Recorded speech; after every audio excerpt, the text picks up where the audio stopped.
ತಿರುಗುಬಾಣಕ್ಕೆ ಮತ್ತೆ ಸ್ವಾಗತ. ಎಸ್ ಪ್ರಣವಾನಂದ ಸ್ವಾಮೀಜಿ, ನೀವು ಒಂದು ಕಡೆಯಲ್ಲಿ ಹೇಳ್ಕೊಳ್ತೀರಿ ನಮ್ದು ಕ್ರಾಂತಿ ಸೇನೆ ಅಂತ, ಒಂದು ಕಡೆ ಹೇಳ್ಕೊಳ್ತೀರಿ, ಮತ್ತೊಂದು ಕಡೆಯಲ್ಲಿ ಹಿಂದೂ ಮಹಾಸಭಾ ಅಂತ ಹೇಳ್ಕೊಳ್ತೀರಿ. ಕನ್ಫ್ಯೂಷನ್ ಇದೆ, ಯಾವುದು ನಿಮ್ದು? ಹಿಂದೂ ಮಹಾಸಭಾವೋ, ಕ್ರಾಂತಿ ಸೇನೆಯೋ, ಅಥವಾ ಇನ್ನು ಬೇರೆ ಏನಾದರೂ ಸಂಘಟನೆ ಇದೆಯೋ ನಿಮ್ದು? ಯಾವುದು ನಿಮ್ದು? ನೋಡಿ, ನಮ್ಮ ಸಂಘಟನಾ ಒಂದಂದ್ರೆ ಮುಖ್ಯವಲ್ಲ. ಅದನ್ನ ಎಲ್ಲ ಸಂಘಟನೆಗೆ ಕೆಲವೊಂದು ಗುರಿಗಳಿವೆ. ಈಗ ನಾನು ಕೆಲಸ ಮಾಡಿರುವ ಎಲ್ಲ ಸಂಘಟನೆಗಳು ಗುರಿ ಒಂದೇ. ಆ ರೀತಿಯಲ್ಲಿ ಬೇರೆ ಬೇರೆ ದಾರಿಗಳಲ್ಲಿ ಬೇಗ ನಾವು ಮಂಗಳೂರಿಂದ ಬೆಂಗಳೂರು ಹೋಗುವಾಗ ಕಾರಲ್ಲಿ ಹೋಗ್ಬೋದು, ಫ್ಲೈಟಲ್ಲಿ ಹೋಗ್ಬೋದು, ಟ್ರೈನಲ್ಲಿ ಹೋಗ್ಬೋದು, ಆಗ ಹೋಗೋದು ಇಲ್ಲಿಗೆ ಬೆಂಗಳೂರಿಗೆ. ಆ ರೀತಿಯಲ್ಲಿ ನಾವು ಆ ಹೆಸರು ಮುಖ್ಯವಲ್ಲ. ಆದರೂ ಸಹ ಅಖಿಲ ಭಾರತ ಹಿಂದೂ ಮಹಾಸಭೆಗೆಲ್ಲ ಗೊತ್ತಿದೆ, ದೇಶದ ಕಟ್ಟರ ಹಿಂದೂ ದೇಶದ ಫಸ್ಟ್ನೇ ಪಕ್ಷ ಅಂದರೆ ಅಖಿಲ ಭಾರತ ಹಿಂದೂ ಮಹಾಸಭಾ. ಪಂಡಿತ್ ಗೋಡ್ಸೆ ಆಗಲಿ, ನಾಥೂರಾಮ್ ಗೋಡ್ಸೆ ಆಗಲಿ, ಇಲ್ಲಾಂದರೆ ನಮ್ಮ ವೀರ ಸಾವರ್ಕರ್ಜಿ ಆಗಲಿ, ಮದನ್ ಮೋಹನ್ ಮಾಳವೀಯ ಆಗಲಿ, ಆ ರೀತಿಯಲ್ಲಿ ನಮಗೆ ಆಸಕ್ತಿ ಇರತಕ್ಕಂಥ ಹಿಂದೂ ಸಂಘಟನೆಯಲ್ಲಿ ಇದಷ್ಟಲ್ಲ, ಎರಡು ಸಂಘಟನೆ ಅಂತ ಅಲ್ಲ, ನಾನೆಲ್ಲ BHP ಕಾರ್ಯಕ್ರಮ ಹೋಗ್ತೀವಿ, ಸಂಘದ ಕಾರ್ಯಕ್ರಮ ಹೋಗ್ತಾ ಇರ್ತೀವಿ. ಆದ್ರಿಂದ ನಾವು ಒಂದು ಸಂಘಟನೆಯ ಗುರಿ ಮುಖ್ಯ. ಆ ಗುರಿಯ ಸಂಘಟನೆಯಲ್ಲಿ ಯಾವ ಸಂಘಟನೆಯಲ್ಲಿ ಹಿಂದೂ ಸಂಘಟನೆಗಳಾಗಲಿ ನಾನು ಅದಕ್ಕೆ ನೀವು ಹಿಂದೂ ಮಹಾಸಭಾದಲ್ಲಿ ಗುರುತಿಸಿಕೊಂಡಿದ್ದೀರಿ. ಹೌದು, ರಾಜ್ಯಾಧ್ಯಕ್ಷರಾಗಿ. ಸಾವರ್ಕರ್ ಅವರು ಮಾಡಿರುವಂತ ಪಾರ್ಟಿ ಅದು. ಮರ್ಯಾದೆ ಕಳಿತಾ ಇದ್ದೀನಿ ನಾನು ಸಾವರ್ಕರ್ ಅವರದ್ದು ಅಂತ ಅನಿಸೋದಿಲ್ವ ನಿಮಗೆ? ಇಲ್ಲ, ಯಾಕೆ ಹೋದಲ್ಲಿ ಬಂದಲ್ಲಿ ಏನೇನೋ ಹೇಳಿಕೆಗಳನ್ನ ಕೊಡೋದು, 2-3 ಕೇಸ್ ಹಾಕಿಸ್ಕೊಳ್ಳೋದು, ಸಾವರ್ಕರ್ ಅವರಂತ ವ್ಯಕ್ತಿತ್ವದ ಮರ್ಯಾದೆ ತೆಗಿತಾ ಇದ್ದೇನೆ ನಾನು ಅಂತ ಅನಿಸ್ತಾ ಇಲ್ಲ. ನೋಡಿ, ದೇಶದಲ್ಲಿ 1986ನೇ ಇಶ್ಯೂಲ್ಲಿ ಪಾರ್ಲಿಮೆಂಟ್ ಅಲ್ಲಿ ಧರ್ಮದ ಹೆಸರಿನಲ್ಲಿ ಯಾವ ಪಕ್ಷವನ್ನು ಇರಬಾರದಂತ ಹೇಳಿದಾಗ ಎಲ್ಲಾ ಪಕ್ಷಗಳು ಧರ್ಮದ ಹೆಸರು ತೆಗೆದಿದ್ದು. ಅದೇ ಅಖಿಲ ಭಾರತ ಹಿಂದೂ ಮಹಾಸಭಾ ಏನು ಮಾಡಿಲ್ಲ, ಅದನ್ನ ತೆಗೆದುಹಾಕಿ. ಬರ್ತೀನಿ. ಅನಂತರ ನಮ್ಮ ಪಕ್ಷದ ಹಿಂದೂ ಮಹಾಸಭಾ ಈಗೇನಂತ ಗೊತ್ತಾ, ಒಂದು ಮುಸಲ್ಮಾನವನ್ನು ಬರಬೇಕಂದ್ರೆ ಅವನು ಹಿಂದೂವಾಗಿ ಕನ್ವರ್ಟ್ ಆಗಿದ ಮೇಲೆ ಮೆಂಬರ್ಶಿಪ್ ತಗೋಬೇಕಾಗತ್ತೆ. ಕ್ರೈಸ್ತವನ್ ಬರಬೇಕಂದ್ರೆ ಹಿಂದೂವಾಗಿ ಕನ್ವರ್ಟ್ ಆಗಿದ ಮೇಲೆ ನಮ್ಮ ಸಂಘಟನೆಗೆ ಬರಬೇಕಾಗುತ್ತೆ.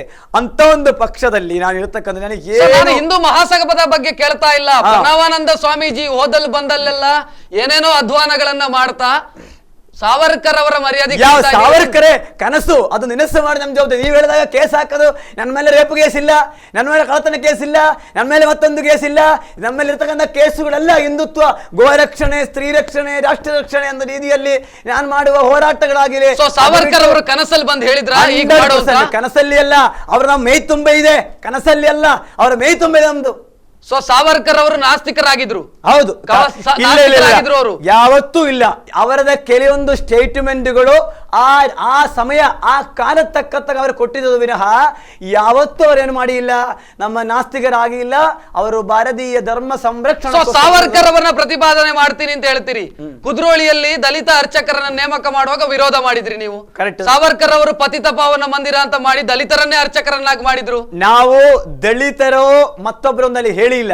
ಅಲ್ಲಿ ಯಾಕೆ ನಾವು ವಿರೋಧ ಮಾಡಿ ಒಂದೇ ವಿಷಯದಲ್ಲಿ, ಯಾಕೆಂದ್ರೆ ಈಗ ನಮ್ಮ ಒಂದು ತಾಂತ್ರಿಕ ವಿಧಿ ಪ್ರಕಾರ ಪೂಜೆ ಇದೆ, ಮತ್ತೊಂದು ಶೈವ. ಸಾವರ್ಕರ್ ಇದನ್ನ ಯಾವುದನ್ನು ನೋಡಿಲ್ಲ. ನೀವು ಕತೆ ಕಟ್ಟೋದಕ್ಕೆ ಹೋಗಬೇಡಿ. ನಾನು ಹೇಳ್ತಾ ಇದ್ದೀನಿ ನೋಡಿ, ಆ ಕುದುರೆವಳ್ಳಿ ದೇವಸ್ಥಾನದಲ್ಲಿ ನಾನು ಅವತ್ತು ಸಹ ಜನಾರ್ದನ ಪೂಜೆ ಕೇಳಿದ ಒಂದೇ ಪ್ರಶ್ನೆ ಏನು, ನೀವು ನಮ್ಮ ದಶಮಹಾವಿದ್ಯೆಯಲ್ಲಿ ಧೂಮಾಪದಿ ಇದೆ, ಒಂದು ಉದಾಹರಣೆ ಇದೆ, ಹೆಣ್ಮಕ್ಳಿಗೆ ಪೂಜೆ ಮಾಡಬಹುದು. ಅಲ್ಲಿ ದಳಿದರನ್ನ ನಾವು ಕರೀತಾರೆ, ಎಲ್ಲರೂ ನಮ್ಮವರೇ, ದಳಿದರ ನಮ್ಮಲ್ಲಿ ಇಲ್ಲೇ ಇಲ್ಲ, ಎಲ್ಲರೂ ನಮ್ಮ ತಾಯಿ ಭಾರತ ಮಾತೆ ಮಕ್ಕಳೇ. ಆದರೆ ಅಲ್ಲಿ ಏನಿದೆ ಅಂತಂದ್ರೆ, ನೀವು ಅಲ್ಲಿ ಪ್ರತಿಷ್ಠಾ, ಆ ದೇವರ ಪ್ರತಿಷ್ಠಾ ತಾಂತ್ರಿಕ ವಿಧಿ ಪ್ರಕಾರ ಇದೆಯಾ, ಶೈವ ವಿಧಿ ಪ್ರಕಾರ ಇದೆಯಾ, ಆ ರೀತಿಯಲ್ಲಿ ನಾವು ಕೇಳಿದ್ವಿ. ಯಾಕಂದ್ರೆ ತಾಂತ್ರಿಕ ವಿಧಿ ಪ್ರಕಾರ ನಿಮಗೆ ಮಾಡಬಹುದು, ಇಲ್ಲ ಅಂತ ಹೇಳಕ್ಕಾಗೋದಿಲ್ಲ. ಶೈವ ವಿಧಿ ಪ್ರಕಾರ ಮಾಡಬೇಕಂದ್ರೆ ಕೆಲವೊಂದು ಕಟ್ಟುನಿಟ್ಟುಗಳಿವೆ. ಯಾಕಂದ್ರೆ ಒಂದು ಕಂಪ್ಯೂಟರ್ ಅನ್ನ ಯೂಸ್ ಮಾಡುವಾಗ ಕಂಪ್ಯೂಟರ್ ಕೇಳೋದಿಲ್ಲ, ಏನು ನನ್ನನ್ನು ಯೂಸ್ ಮಾಡೋದು ಗಂಡ ಅಂತ ಕೇಳಲ್ಲ, ಯಾಕಂದ್ರೆ ಟೆಕ್ನಿಕಲ್ ಗೊತ್ತಿರಬೇಕು. ಅದೇ ರೀತಿಯಲ್ಲಿ ಅದಕ್ಕೊಂದು ಕೆಲವೊಂದು ಕಟ್ಟುನಿಟ್ಟುಗಳಿದೆ, ಕೆಲವೊಂದು ವಿಧಾನಗಳಿದೆ. ನೀವು ಸಾವರ್ಕರ್ ಅವರ ಅನುಯಾಯಿ ಅಂತ ಹೇಳಿಕೊಂಡು ಆ ಒಂದು ಬದಲಾವಣೆಗಳನ್ನ ಮಾಡಿದ ಸಂದರ್ಭದಲ್ಲಿ ವಿರೋಧ ಮಾಡ್ತೀರಿ. ನೋಡಿ, ಬದಲಾವಣೆ ಜನಾರ್ದನ ಪೂಜಾರಿ ಅವರಿಗೆ ತಲೆ ಸರಿ ಇಲ್ಲ ಅಂತ ಹೇಳ್ತೀರಿ, ನೀವು ಬಾಯಿಗೆ ಬಂದಾಗ ಮಾತಾಡ್ತೀರಿ. ನೋಡಿ, ಜನಾರ್ದನ ಪೂಜಾರಿ ಅವರು ತಂದಿರಿಕ ಬದಲಾವಣೆ ಅಲ್ಲಿದು. ಎಷ್ಟೋ ಈ ಕುದುರೆವಳ್ಳಿ ದೇವಸ್ಥಾನಕ್ಕೆ ಮುಂಚೆ ನಮ್ಮ ಹಳ್ಳಿಯಲ್ಲಿ ಸಾವಿರಾರು ಹೆಣ್ಮಕ್ಕಳು ಪೂಜೆ ಮಾಡ್ತಾ ಇದಾರೆ. ಅದೇನು ದೊಡ್ಡ ಕ್ರಾಂತಿ ಏನಲ್ಲದು, ಅದು ಕ್ರಾಂತಿ ಅಲ್ಲ, ಮೊದಲೇ ಮಾಡ್ಕೊಂಡ್ ಬರ್ತಿದ್ದಾರೆ. ಇವರು ರಾಜಕೀಯ ಹಿನ್ನೆಲೆ ಇಟ್ಕೊಂಡು ಕರ್ನಾಟಕದಲ್ಲಿ ಅರ್ಚಕರನ್ನ ತುಳಿಯೋದಕ್ಕೋಸ್ಕರ ಆ ಸ್ಥಾನಕ್ಕೆ ಹೆಣ್ಮಕ್ಕಳನ್ನ ತಂದು ದಳಿತರ ಹೆಸರಿನಲ್ಲಿ ಅಲ್ಲಿ ಪಾಪ ಅವರು ಸಾವರ್ಕೇನು ಗೊತ್ತಿಲ್ಲ. ನಾನು ಮೊನ್ನೆ ಒಂದು ಹತ್ರ ಮಾತಾಡಿದ. ಅವರು ಹೇಳಿದ್ರು, ಸ್ವಾಮೀಜಿಯವರೇ ನಮಗೆ ಬೇಕಾದ ಪೂಜೆ ಮಾಡೋದಲ್ಲ, ನಮ್ಮ ಮಕ್ಕಳ ಮದುವೆ ಮಾಡಿಕೊಡ, ಜನಾರ್ದನ ಪೂಜಾರಿ ಅವರು ಮಾಡಿಕೊಡ್ಲಿ, ಏನಂದ ವಿಧವಗಳ ಮಕ್ಕಳಿಗೆ ಶಿಕ್ಷಣ ಕೊಡ್ರಿ, ಅವರ ಮಕ್ಕಳ ಮದುವೆ ಮಾಡಿಕೊಡ್ಲಿ, ಅವ್ರಿಗೆ ಬೇಕಾದ ಒಳ್ಳೇದಾಗುತ್ತೆ, ಆದರೆ ಕರ್ಕೊಂಡ್ಬಂದು ಪೂಜೆ ಮಾಡಿಸಲ್ಲ ಈಗ ಅಗತ್ಯ ಇರೋದು. ಆ ರೀತಿ ನೀವು ಸಾವರ್ಕರ್ ಅವರ ಏನು ಅನುಯಾಯಿ ಆಗಿದ್ದೀರಿ? ಅಲ್ಲ, ಸಾವರ್ಕರ್ ಎಲ್ಲಿ ಹೇಳಿದ್ದಾರೆ? ಸಾವರ್ಕರ್ ಹೇಳಿದ್ದಾರೆ ನೀವು ದಲಿತರೆ ಕರ್ಕೊಂಡು ದೇವಸ್ಥಾನ ಪೂಜೆ ಮಾಡಿ ಅಂತ? ಅವರೇ ಮಾಡಿಸಿದಾರಲ್ವಾ ಪತಿತ ಪಾವನ ಮಂದಿರ ರತ್ನಗಿರಿಯಲ್ಲಿ? ಇಲ್ಲ, ರತ್ನಗಿರಿಯಲ್ಲಿ ಮಾಡಿರ್ಬೋದು. ರತ್ನಗಿರಿಯಲ್ಲಿ ಮಾಡಿದಂದ್ರೇನು, ಆ ದೇವಸ್ಥಾನದಲ್ಲಿ ಇರತಕ್ಕಂತ ಅಲ್ಲಿ ಆಚಾರ ಅನುಷ್ಠಾನ ತದ್ದು ವಿರುದ್ಧವಾಗಿ ಮಾಡಿ ಇಲ್ಲ ಅವರು. ಅಲ್ಲಿ ಏನ್ ಮಾಡಬಹುದು ನಾವು ಹೇಳ್ತಾ ಇದ್ದಿಲ್ಲ, ಮಹಿಳಾ ಕಡೆಯಲ್ಲಿ ಎಲ್ಲರ ಕಡೆ ಮಾಡ್ತಾನೆ ಆ ಪೂಜಾ, ದೇವರ ಕದೇನಿಲ್ಲ. ಆದರೆ ಆ ದೇವಸ್ಥಾನ ಇದೆಯಲ್ಲ ಅದೆಲ್ಲ ಪ್ರತಿಷ್ಠ ಮುಖ್ಯ. ಯಾಕಂದ್ರೆ ಕಲ್ಲು ಎಂದದು ಭೌತಿಕ ಸತ್ಯ, ಕಲ್ಲಿನೊಳಗಡೆ ದೇವರಿ ಇದೆ ಎಂದದು ಭಾವನಾತ್ಮಕ ಸತ್ಯ. ಈ ಭಾವನಾತ್ಮಕ ಲೋಕದಲ್ಲಿ ನಾವು ನೀವು ಬದುಕ್ತಾ ಇದೀವಿ, ಆ ಭಾವನೆಯನ್ನ ಕೆಡಿಸಬೇಡಿ. ಯಾಕಂದ್ರೆ ಈ ರೀತಿಯಲ್ಲಿ ಆಗುವ ಏನಾಗುತ್ತೆ, ಭಯವನ್ನು ಹೋಗುತ್ತೆ, ಭಯ ಹೋದಾಗ ಭಕ್ತಿಯನ್ನು ಹೋಗುತ್ತೆ. ಈ ರೀತಿಯಲ್ಲಿ ಏನಾಗುತ್ತೆ, ಈ ನೀವು ಹೇಳಿದಲ್ಲ ಕಿಸ್ಸಲ್ಲಿ ಹೇಳ್ತಾ ಈ ರೀತಿ ಆಗುತ್ತೆ, ಅದನ್ನು ವಿರೋಧಿಸ್ತಾ ಇದೀವಿ.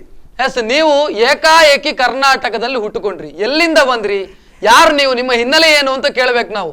ಹೇಗಿ ಅಂತೇನಲ್ಲ, ನೀವು ಕರ್ನಾಟಕ ಅಂತ ಕರಿಬಹುದು, ತಮಿಳುನಾಡಂತ ಕರಿಬಹುದು, ಗೋವಾ ಅಂತ ಕರಿಬಹುದು, ನಮ್ಮ ಯಾವುದೋ ಒಂದು ಇತಿಹಾಸ ಪುರಾಣ ಇತಿಹಾಸಗಳಲ್ಲಿ ಎಲ್ಲಿ ಹೇಳಿಲ್ಲ, ಈ ಹೆಸರುಗಳು ಎಲ್ಲಿ ಇಲ್ಲ. ರಾಮಾಯಣ ಆಗಲಿ, ಭಗವದ್ಗೀತೆ ಆಗಲಿ, ಬಸವತತ್ವ ಆಗಲಿ, ಯಾವುದೋ ಒಂದು ಗ್ರಂಥದ ಇಲ್ಲಿಲ್ಲ.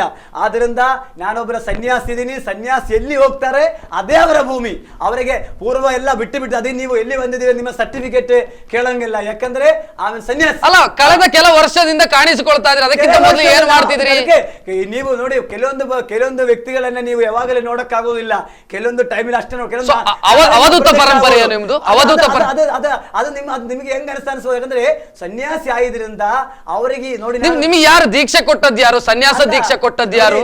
ಕಾವಿ ನೀವಾಗೆ ಹಾಕೊಂಡ್ರು, ಸ್ವಯಂ ಘೋಷಿತ ಸ್ವಾಮಿಯೋ ನೀವು? ನೋಡಿ, ಸನ್ಯಾಸಗಳಿಗೆ ಸನ್ಯಾಸ ತಗೊಳ್ಳುವಾಗ ಹೇಗೆ ಏನು ಪರಂಪರೆಗಳಿವೆ, ನಾನು ಸನ್ಯಾಸವನ್ನು ತಗೊಳ್ಳಿ ಇಡೀ ದೇಶಕ್ಕೆ ನನ್ನ ಗೊತ್ತಿದೆ.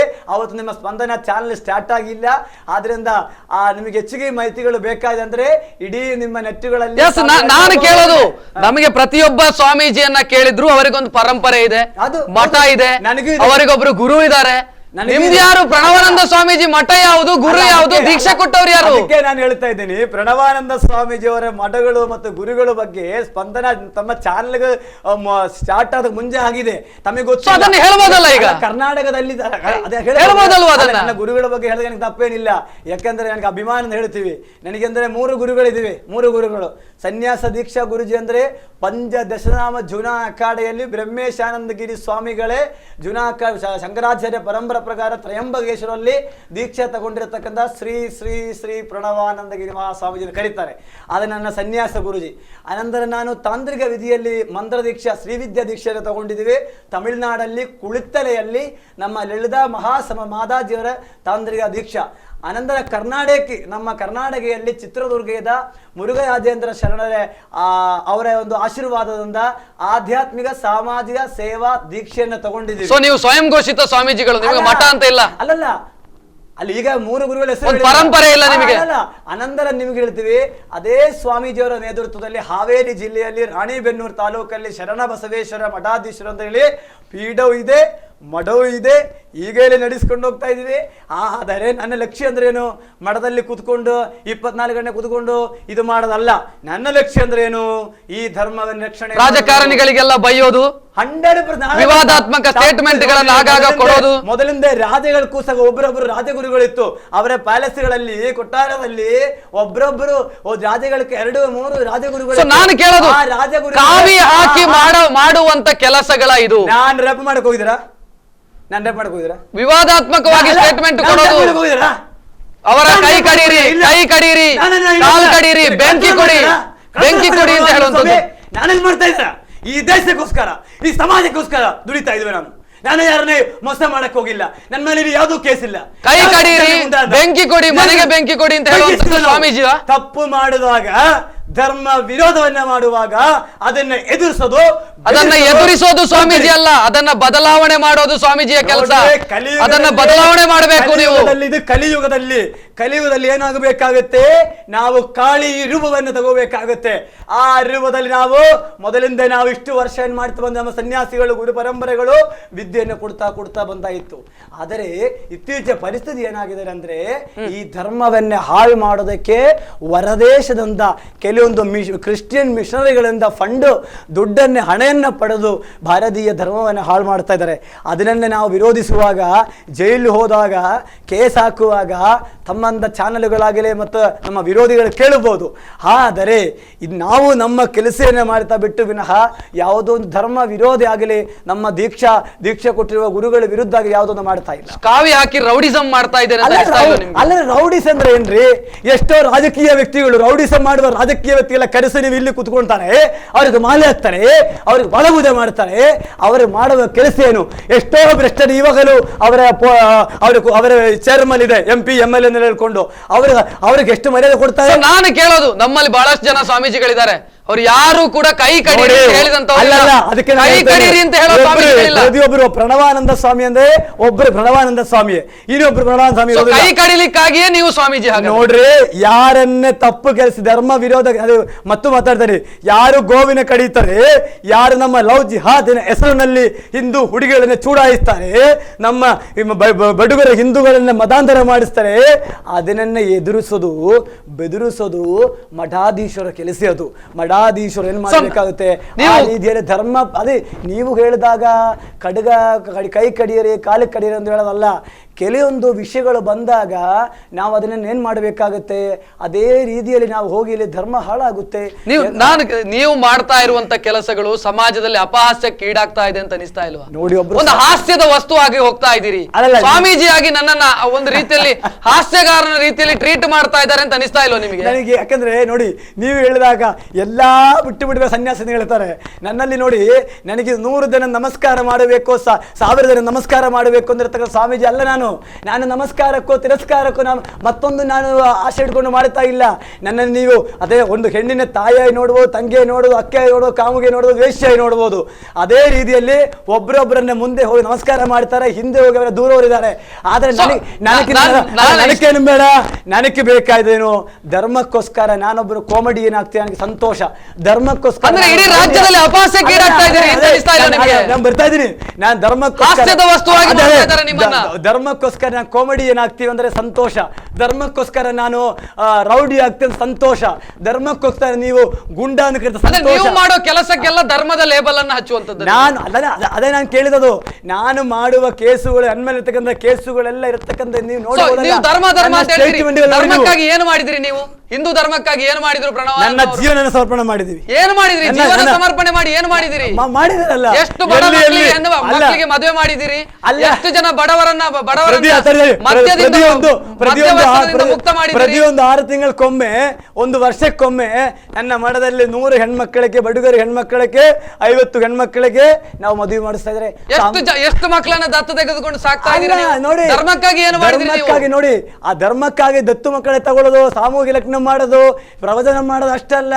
ಕ್ರಾಂತಿಕಾರಿಗಳಾಗಿ ಸ್ವಾಮಿ ವಿವೇಕ, ನೀವು ಹೇಳಿದ ಸ್ವಾಮಿ ವಿವೇಕಾನಂದನ್ ಅಂತ, ವಿವೇಕಾನಂದ ದನಗಳ್ಳರಿಗೆ ಕಡೀರಿ ಅಂತ ಹೇಳೋದು, ನೀವು ಧರ್ಮದ ಪರವಾಗಿ ಕೆಲಸ ಮಾಡೋದು. ಶಂಕರಾಚಾರ್ಯರು ಸಹ, ಪೂಜ್ಯ ಶಂಕರಾಚಾರ್ಯರಿಗೂ ಸಹ ವಿರೋಧ ಬಂದಾಗ, ಅವರನ್ನ ಅವರನ್ನ ಬಂದಾಗ, ಅವರಿಗೆ ಮೇಮೇಲೆ ಬಂದಾಗ ಅವರು ಸಹ ಶಿಷ್ಯಂದರಲ್ಲಿ ಕೆಟ್ಟಿ ಅವರನ್ನ ಒಡಸಿಯನ್ನೇ ಮುಂದಕ್ಕೆ ಹೋಗಿರೋದು. ಆದ್ದರಿಂದ ನಮ್ಮ ಪರಂಪರೆ ಇದೆಯಲ್ಲ, ಇತಿಹಾಸಗಳಿದೆಯಲ್ಲ, ಮಹಾಭಾರತ ಯುದ್ಧ ಆಗಲಿ, ಮತ್ತೊಂದು ಶ್ರೀಕೃಷ್ಣನ ಕಂಸನೇ ಆಗಲಿ, ಎಲ್ಲ ಸಂಹಾರ ಮತ್ತು ಎಲ್ಲ ನಮ್ಮ ಹೋರಾಟ ಬಂದಿರತಕ್ಕಂಥ ಇತಿಹಾಸ. ಪ್ರಣವಾನಂದ ಸ್ವಾಮೀಜಿಯವರೇ, ನೀವು ಹಿಂದೂ ಧರ್ಮದ ಸಮಸ್ಯೆಗಳಿಗೆ ಏನು ಮಾಡಿದ್ದೀರಿ? ಏನು ಅಲ್ಲ, ಹಿಂದೂ ಧರ್ಮದ ಪ್ರೆಸ್ ಮೀಟ್ ಮಾಡಿ ಹೇಳಿಕೆ ಕೊಡೋದು ಮಾತ್ರ ನಿಮ್ಮ ಕೆಲಸ? ಅದು ಹಿಂದೂ ಧರ್ಮದ ಕೆಲಸ? ನೋಡಿ ನೀವು ಹೇಳಿದ್ರೆ ಏನು ಇತ್ತೀಚೆಗೆ ಮಾಡಿ ಅಷ್ಟೇ ಹೇಳ್ತೀನಿ. ಇತ್ತೀಚೆಗೆ ಮಾಡಿದ ನೀವು ಶುದ್ಧಿ ಆಗಿದೆ ಅದು. ಈಗ ಕರ್ನಾಟಕದಲ್ಲಿ ಬೆನ್ನಿ ಹಿನ್ನು ಬರೋದು, ಬೆನ್ನಿ ಬರಲೇಬೇಕು. ನಿಮಗೆ ಹೆದರಿ ಹೋಗಿರುವಂತದ್ದು ನಾನು ತೋರಿಸಿದ್ದೀರಾ? ಇಡೀ ಹಿಂದೂ ಜನಾಂಗದಲ್ಲಿ ಭಾರತೀಯ ಸಂಸ್ಕೃತಿಯಲ್ಲಿ ನಂಬಿಕೆ ಇರೋರನ್ನೇ ಜಾಗೃತಗೊಳಿಸಿದ್ದೀವಿ.